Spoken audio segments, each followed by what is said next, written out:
क्या आप जानते हैं चीफ इलेक्शन कमिश्नर कैसे मुंतखब होता है? इलेक्शन कमीशन मेंबरान की तकर्री का तरीकाकार क्या है? नहीं तो आइए आज आपको बताते हैं। आप देख रहे हैं डेली न्यूज 2 आइन के आर्टिकल 218 के तहत इलेक्शन कमीशन ऑफ पाकिस्तान में एक चीफ इलेक्शन कमिश्नर होता है और 4 मेंबरान होते हैं। पाकिस्तान के हर सूबे से इलेक्शन कमीशन का एक मेंबर लगाया जाता है, यानी 4 सूबे 4 मेंबरान।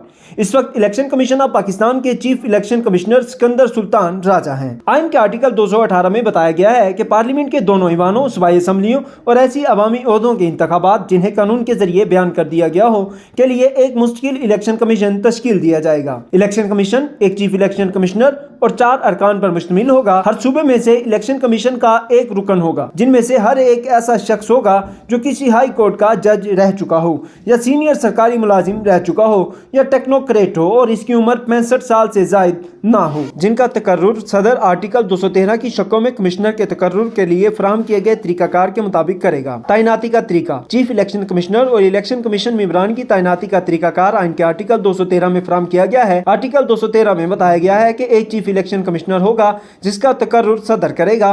किसी भी शख्स को चीफ इलेक्शन कमिश्नर तैनात नहीं किया जाएगा तवक्ती का वो सुप्रीम कोर्ट का जज रहा हो या आला सिविल अफसर रहा हो या टेक्नोक्रेट हो, नेज उसकी उम्र 68 साल से ज्यादा ना हो। आर्टिकल 213 में मजीद बताया गया है कि चीफ इलेक्शन कमिश्नर की तैनाती के लिए वजीर आजम ने अपोजिशन लीडर की मशावरत से चीफ इलेक्शन कमिश्नर और इलेक्शन कमीशन मेंबरान की तैनाती के लिए बनाई गई पार्लिमानी कमेटी को 3 नाम भेजना होते हैं। पार्लिमानी कमेटी इन 3 नामों पर समाअत का अमल करती है और समाअत के बाद किसी एक को चीफ इलेक्शन कमिश्नर तैनात करने के अमल की तौसीक करती है। ताहम अगर वजीर आजम और अपोजिशन लीडर 3 नामों पर मुत्तफिक ना हो, यानी 3 नामों की एक मुश्तरका फहरिस्त पर मुत्तफिक ना हो, तो वजीर आजम और अपोजिशन लीडर अपने 3 नामों की एक अलग अलग फहरिस्त पार्लिमानी कमेटी को भेजते हैं।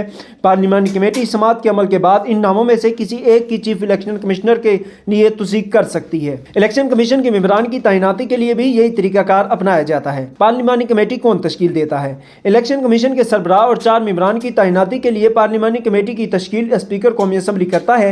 इस पार्लिमानी कमेटी की तश्कील का तरीकाकार भी आइन के आर्टिकल 213 में बयान किया गया है। इस पार्लिमानी कमेटी में आधे मेंबरान का ताल्लुक हुकूमत जबकि बकिया निस्फ का ताल्लुक अपोजिशन से होता है। चीफ इलेक्शन कमीशन और मेंबरान की तैनाती की पार्लिमानी कमेटी के मेंबरान को हुकूमत और अपोजिशन के पार्लिमानी लीडर नामजद करते हैं। पार्लिमानी कमेटी में मेंबरान की कुल तादाद 12 होनी चाहिए। 12 में से 8 मेंबरान कौमी असम्बली होते हैं जबकि 4 सेनेटर्स होते हैं। आइन के आर्टिकल 213 में मजीद बताया गया है कि जब कौमी असम्बली तहलील हो और चीफ इलेक्शन कमिश्नर के ऑफिस में कोई असामी वक़ूअ पजीर हो तो फिर पार्लिमानी कमेटी की तमाम रुकनीत सिर्फ सेनेट अराकीन पर मुश्तमिल होगी और इस शक के मज़कूरा बाला अहकामात का इतलाक मुनासिब तब्दीलियों के साथ होगा।